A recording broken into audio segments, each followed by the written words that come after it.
ಶುಭ ಮಧ್ಯಾಹ್ನ ಮಕ್ಕಳೇ, ಎಲ್ರಿಗೂ ಕನ್ನಡ ತರಗತಿಗೆ ಸ್ವಾಗತ. ನಾನು ನಿಮ್ಮ ಕನ್ನಡ ಶಿಕ್ಷಕಿ ವಿಜಯಲಕ್ಷ್ಮಿ. ಏನು ಮಾಡ್ತಾ ಇದ್ದೀರಾ ಎಲ್ಲರೂ ಕನ್ನಡ ಕ್ಲಾಸಿಗೆ ರೆಡಿ ಆಗಿದ್ದೀರಾ ತಾನೇ?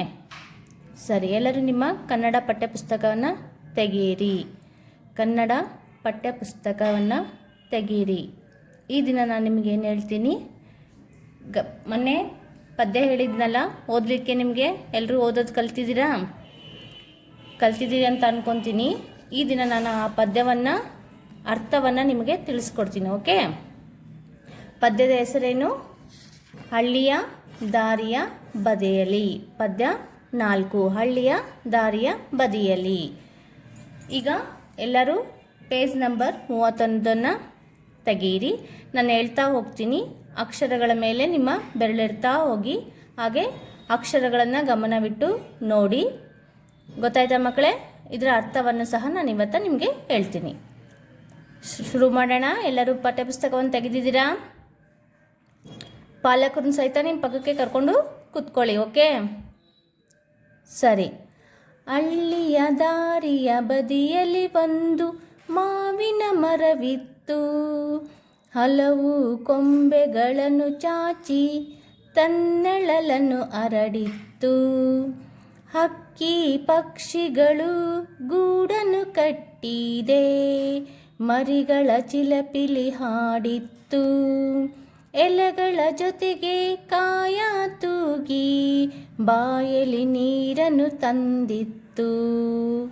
ಮಾವಿನ ಮರದಡಿ ಕಮ್ಮಿನ ಪರಿಮಳ ಜನರ ಮನವನ್ನು ಸೆಳೆದಿತ್ತು. ಮರವೊಂದಾದರೂ ಉಪಕಾರವು 100 ಹಿರಿಮೆಯ ತೋರಿತ್ತು. ಶುದ್ಧ ಗಾಳಿ ಮಳೆ ನಂದನವೇ ಇಳೆ, ಹೂ ಹಸಿರಿನ ತಾಕತ್ತು. ಹಸಿರಿದ್ದರೆ ಉಸಿರು ನಿಲ್ಲುವುದು, ತಿಳಿದುಕೋ ಇವತ್ತು. ಗೊತ್ತಾಯ್ತಾ ಮಕ್ಕಳೇ? ನೀವು ಸಹ ಈ ಪದ್ಯವನ್ನು ಈ ರೀತಿ ರಾಗವಾಗಿ ಹಾಡೋದನ್ನು ಕಲಿಬೇಕು. ಈ ಪದ್ಯವನ್ನು ಕಂಠಪಾಠ ಕೂಡ ಮಾಡಬೇಕು. ಓಕೆ ಮಕ್ಕಳೇ? ಈ ಪದ್ಯವನ್ನು ಬರೆದವರು ಯಾರು? ಬಾಗೂರ್ ಮಾರ್ಕಂಡೇಯ. ಮತ್ತೆ ನೋಡೋಣ ಫಸ್ಟಿಂದ. ಹಳ್ಳಿಯ ದಾರಿಯ ಬದಿಯಲ್ಲಿ ಒಂದು ಮಾವಿನ ಮರವಿತ್ತು, ಹಲವು ಕೊಂಬೆಗಳನ್ನು ಚಾಚಿ ತನ್ನೆಳಲನ್ನು ಹರಡಿತ್ತು.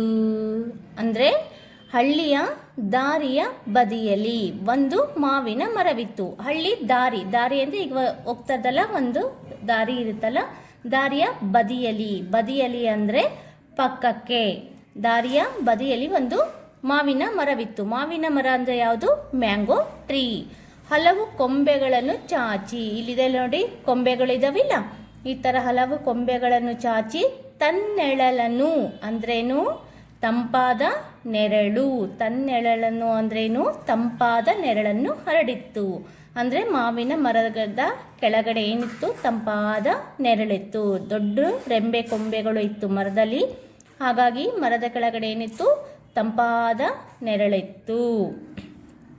ನೆಕ್ಸ್ಟ್ ಪ್ಯಾರ ನೋಡ್ರಿ. ಅಕ್ಕಿ ಪಕ್ಷಿಗಳು ಗೂಡನ್ನು ಕಟ್ಟಿದೆ, ಮರಿಗಳ ಚಿಲಿಪಿಲಿ ಹಾಡಿತ್ತು. ಎಲೆಗಳ ಜೊತೆಗೆ ಕಾಯ ತೂಗಿ ಬಾಯಲ್ಲಿ ನೀರನ್ನು ತಂದಿತ್ತು. ಅಕ್ಕಿ ಪಕ್ಷಿಗಳು ಗೂಡನ್ನು ಕಟ್ಟಿದೆ. ಮರದಲ್ಲಿ ಏನಾಗುತ್ತೆ ಹೇಳ್ರಿ? ಅಕ್ಕಿ ಪಕ್ಷಿಗಳು, ಸಣ್ಣ ಸಣ್ಣ ಪಕ್ಷಿಗಳು ಏನು ಮಾಡಿರ್ತವೆ? ಗೂಡುಗಳನ್ನು ಕಟ್ಕೊಂಡಿರ್ತವೆ. ಆ ಗೂಡಲ್ಲಿ ಅವು ವಾಸವಾಗಿರ್ತವೆ. ಗೂಡು ಅಂದರೆ ಪಕ್ಷಿಗಳ ಮನೆ. ನಮಗೆ ಮನೆ ಇರುತ್ತಲ್ಲ, ಅದೇ ಥರ ಅವು ಪಕ್ಷಿಗಳು ಮರ ಗಿಡಗಳಲ್ಲಿ ಗೂಡುಗಳನ್ನು ಕಟ್ಕೊಂಡು ಅದರಲ್ಲಿ ವಾಸ ಮಾಡ್ತಾ ಇರ್ತವೆ. ಅದರ ಹಾಡು, ಅದು ಕೂಗಾಡೋದೇ ಕೇಳಿಸ್ತಾ ಇರ್ತದೆ ಹೇಳ್ರಿ. ಅಕ್ಕಿಗಳ ಚಿಲಿಪಿಲಿ ಸೌಂಡ್ ಬರುತ್ತಲ್ಲ, ಅದು ಹಾಡಿನ ಥರ ಕೇಳಿಸ್ತಾ ಇರ್ತದೆ. ಎಲೆಗಳ ಜೊತೆಗೆ ಕಾಯ ತೂಗಿತ್ತು. ಕಾಯ ಅಂದರೆ ಕಾಯಿಗಳು, ಮಾವಿನ ಕಾಯಿಗಳು. ಎಲೆಗಳ ಜೊತೆ ಮಾವಿನಕಾಯಿಗಳು ಹೀಗೆ ಜೋತ ಬಿದ್ದಿರ್ತದೆ. ಅದನ್ನ ನೋಡಿದರೆ ಯಾರಿಗಾದ್ರೂ ಬಾಯಲ್ಲಿ ನೀರು ಬರಲ್ವಾ? ಮಾವಿನಕಾಯಿ ಅಂದರೆ ಎಲ್ಲರಿಗೂ ಇಷ್ಟ ತಾನೆ? ಮಾವಿನಕಾಯಿ ಕಂಡ್ರೆ ಯಾರಿಗಿಷ್ಟ ಇಲ್ಲ ಹೇಳಿ? ಮಾವಿನಕಾಯಿ ಗಿಡ ನೋಡಿದ ತಕ್ಷಣ ಸಾಕು, ಮಾವಿನಕಾಯಿ ಇದ್ದಾವೆ ಗಿಡದಲ್ಲಿ ಅಂದ ತಕ್ಷಣ ಕಲ್ಲು ತೊಗೊಂಡು ಹೊಸದು ತಿಂತೀರಲ್ವಾ? ಅಡ್ಡಾಡೋ ಜನರಿಗೆ ಏನಾಗುತ್ತೆ ಅಂದರೆ ಬಾಯಲ್ಲಿ ನೀರು ಬರುತ್ತೆ. ಆ ಕಾಯಿಗಳನ್ನು ನೋಡಿ ಬಾಯಲ್ಲಿ ನೀರು ಬಂತು. ನೆಕ್ಸ್ಟ್ ಪೇರ ನೋಡಿ.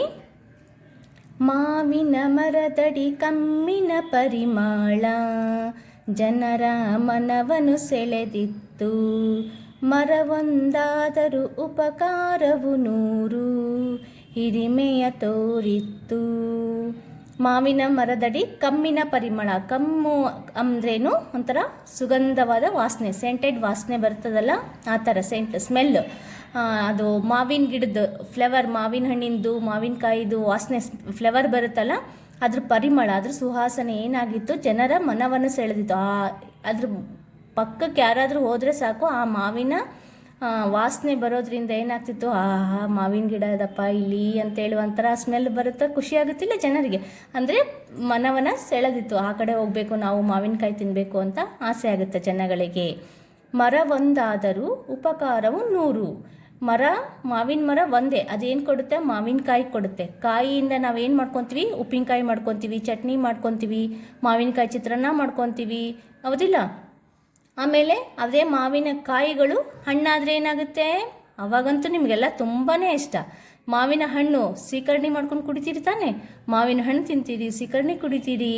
ಆಮೇಲೆ ಮಾವಿನ ಎಲೆಗಳಿಂದ ಏನು ಮಾಡ್ತೀವಿ ನಾವು, ಹಬ್ಬಗಳಲ್ಲಿ ತೋರಣನ ಕಟ್ತೀವಿ, ಹೌದಿಲ್ಲ. ಎಲ್ಲರೂ ಮನೆ ಬಾಗಿಲಿಗೆ ತೋರಣ ಕಟ್ತೀವಲ್ಲ, ಮಾವಿನ ಎಲೆಗಳನ್ನು ತಗೊಂಡು ಹಬ್ಬಗಳಲ್ಲಿ ತೋರಣ ಕಟ್ತೀವಿ. ಮಾವಿನ ಗಿಡದಿಂದ ಏನೆಲ್ಲ ಉಪಯೋಗ, ಮಾವಿನಕಾಯಿಯಿಂದ ಉಪ್ಪಿನಕಾಯಿ ಮಾಡ್ಕೊತೀವಿ, ಮಾವಿನ ಹಣ್ಣಿಂದ ಸೀಕರಣೆ ಕುಡಿತೀವಿ, ಮಾವಿನ ಎಲೆಗಳನ್ನು ತಗೊಂಡು ತೋರಣ ಕಟ್ತೀವಿ. ಮಾವಿನ ಕೊಂಬೆಗಳು, ಕಟ್ಟಿಗೆಗಳು ಇರ್ತಾವಲ್ಲ, ಸಣ್ಣ ಸಣ್ಣ ಎಳೆ ಕಟ್ಟಿಗೆಗಳು ಒಣಗಿದ ಮೇಲೆ ಅವನ್ನ ಹೋಮಕ್ಕೆ ಕೂಡ ಉಪಯೋಗಿಸ್ತಾರೆ.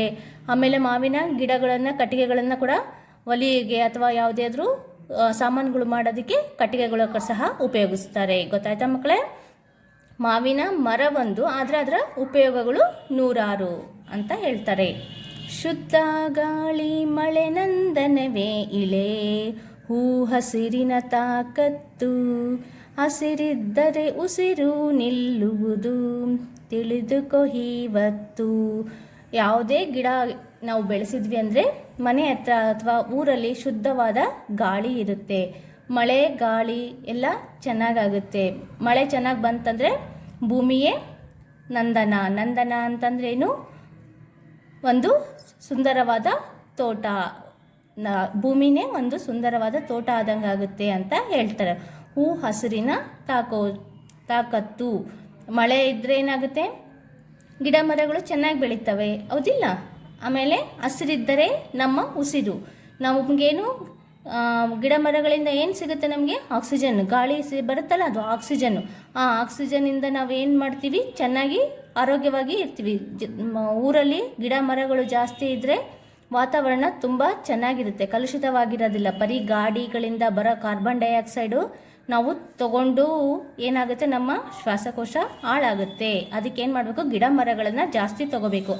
ಗಿಡ ಏನು ಮಾಡುತ್ತೆ, ಮರ ಏನು ಮಾಡುತ್ತೆ ಗೊತ್ತಾ, ಹಿಂಗೆ ಇದ್ರೊಳಗಿರೋ ವಾತಾವರಣದಲ್ಲಿರೋ ಕಾರ್ಬನ್ ಡೈಆಕ್ಸೈಡನ್ನು ತಗೊಂಡು ನಮಗೆ ಆಕ್ಸಿಜನ್ ಕೊಡುತ್ತೆ. ಆಕ್ಸಿಜನ್ನಿಂದ ಏನಾಗುತ್ತೆ, ನಮಗೆ ಉಸಿರಾಡೋಕ್ಕೆ ಚೆನ್ನಾಗಿ ಆಗುತ್ತೆ. ನಮಗೆ ಬೇಕಾಗಿದ್ದು ಉಸಿರಾಟಕ್ಕೆ ಏನು ಬೇಕು, ಆಕ್ಸಿಜನ್. ಇದು ಗಿಡ ನಮಗೆ ಕೊಡುತ್ತೆ. ಅದಕ್ಕೆ ನಾವು ಜಾಸ್ತಿ ಗಿಡ ಮರಗಳನ್ನು ಬೆಳೆಸಬೇಕು. ಈ ಕಾರುಗಳಿಂದ ಬರ್ತಕ್ಕಂಥ ಕಾರ್ಬನ್ ಡೈಆಕ್ಸೈಡನ್ನು ಅದನ್ನ ತಗೊಂಡು, ವಿಷವನ್ನು ತಗೊಂಡು ನಮಗೆ ಚೆನ್ನಾಗಿರೋ ಗಾಳಿಯನ್ನು ಕೊಡುತ್ತೆ. ಗೊತ್ತಾಯ್ತಾ ಮಕ್ಕಳೇ? ಎಲ್ಲರಿಗೂ ಪದ್ಯ ಅರ್ಥ ಆಯಿತು ಅಂದ್ಕೊತೀನಿ. ನಿಮಗೆ ಅರ್ಥ ಆಗಿಲ್ಲ ಅಂದರೆ ಈ ವಿಡಿಯೋನ 2-3 ಸರಿ ಕಂಪಲ್ಸರಿ ನೋಡಿ. ಅರ್ಥ ಆಗಿಲ್ಲ ಅಂದರೆ ಅಲ್ಲ, ಕಂಪಲ್ಸರಿ ನಾವು ಕಳಿಸೋ ವಿಡಿಯೋ ಎಲ್ಲವನ್ನು 2-3 ಸರಿ ಚೆನ್ನಾಗಿ ನೋಡ್ಕೊಳ್ಳಿ, ಆಯಿತಾ? ಆಮೇಲೆ ನಾವು ಪಾಠ ಮಾಡಿಂದ ನೀವು ಆ ಪಾಠನ ಆಗಲಿ ಪದ್ಯನಾರಾಗಲಿ ಓದಬೇಕು. ನೀವು ಕೂಡ 2-3 ಸರಿ ಚೆನ್ನಾಗಿ ಓದಬೇಕು. ಈ ದಿನ ನಾನು ಈ ಪದ್ಯ ಮಾಡಿದ್ದೀನಲ್ಲ, ಇದನ್ನು ನೀವು ಓದಬೇಕು, 3 ಸರಿ ಓದಬೇಕು. ಆಮೇಲೆ ಬಾಹೆಟ್ ಮಾಡಬೇಕು. ಗೊತ್ತಾಯ್ತಾ ಮಕ್ಕಳೇ?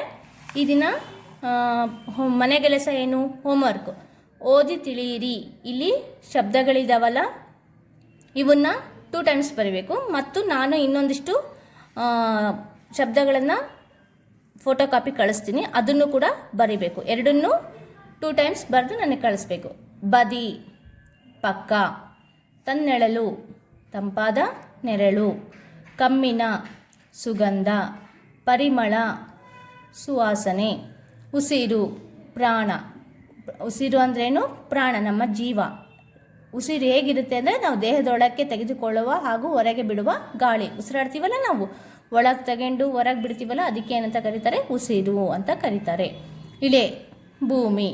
ಗೊತ್ತಾಯ್ತಾ ಮಕ್ಕಳೇ? ಇದಿಷ್ಟನ್ನು 2 ಟೈಮ್ಸ್ ಬರಬೇಕು. ಆಮೇಲೆ ಪದ್ಯದಲ್ಲಿರೋ ಡಿಫಿಕಲ್ಟ್ ವರ್ಡ್ಸ್ ಕಳಿಸ್ತೀನಿ, ಅದನ್ನು ಕೂಡ 2 ಟೈಮ್ಸ್ ಬರಿಬೇಕು. ಗೊತ್ತಾಯ್ತಾ? ಆ ಪದ್ಯನ ಕಂಪಲ್ಸರಿ ಓದಬೇಕು. ನಾನು ಯಾವ ದಿನ ಏನು ಪಾಠ ಮಾಡ್ತೀನಿ ಅದನ್ನು ನೀವು ಕಂಪಲ್ಸರಿ 2 ಟೈಮ್ಸ್ ಓದಲೇಬೇಕು. ನಾನು ಹೇಳಿಲ್ಲ ಅಂದರೂ ನೀವು ಓದಬೇಕು. ಓಕೆ, ಇಲ್ಲಿವರೆಗೂ ಈ ವಿಡಿಯೋನ ನೋಡಿದ್ದಕ್ಕೆ ಧನ್ಯವಾದಗಳು. ಬಾಯ್ ಮಕ್ಕಳೇ.